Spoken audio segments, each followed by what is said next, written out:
Cô chiêng bùa thấu mà bùa không đấy sòng sưa đang bùa đây đang này còn nào này khơi như mình còn không nhá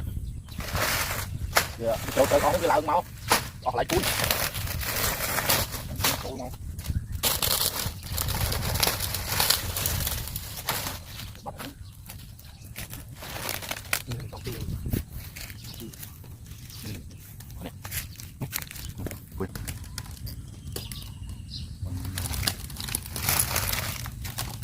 thôi sòng sư bằng vô thôi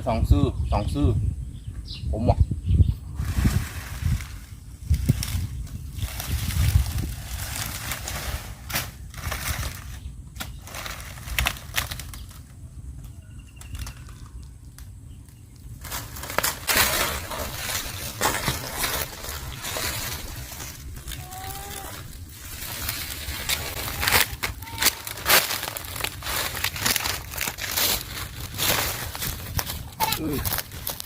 mày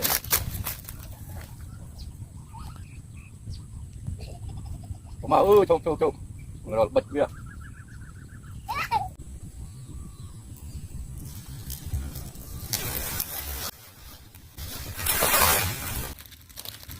còn nó này vô đó này và thằng sư này đấy thằng sư của prey mà bao chui mơ cả la bia ai chụp ảnh đã thằng sư ơi cả la nó ngon này cái tối này mà đã chật rồi thằng sư mình prey đây còn nó nói à một cái lô chiêng mà bật